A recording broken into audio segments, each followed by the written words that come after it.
إن الذين يخشون ربهم بالغيب لهم مغفرة وأجر كبير وأسروا قولكم أو اجهروا به إنه عليم بذات الصدور۔ سلف صالحین نے لکھا،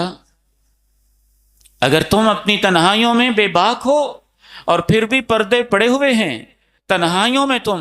ہر گند دیکھتے ہو اور پھر بھی اللہ کی رحمت تمہارے اوپر چھائی ہوئی ہے، اگر تنہائیوں میں تم اللہ سے بے خوف ہو اور پھر بھی تمہارے اوپر رحمتیں نازل ہو رہی ہیں، اگر تنہائیوں میں تم نڈر ہو چکے ہو اور پھر بھی اللہ تمہارے اوپر اپنی رحمت کی برکھا برسا رہا ہے، تو سمجھ لو کہ اللہ تمہارے ساتھ خیر کا ارادہ کرتا ہے، وہ تمہیں موقع دیتا ہے کہ واپس آ جاؤ۔ وہ مہربان ہے نا، وہ رؤوف الرحیم ہے، وہ بڑا کریم ہے، وہ ستیر ہے، وہ پردہ پوشی کرنے والا ہے، وہ پہلے ہی دن چور کو پکڑواتا نہیں،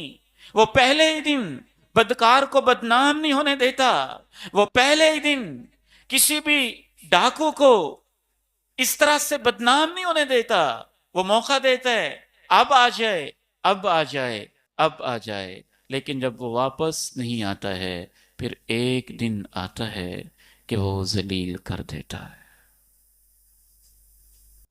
نہ بھی آئے تو مرتے ہوئے ضرور ذلیل ہو جاتا ہے۔ یہ تیسرا نتیجہ ہوتا ہے۔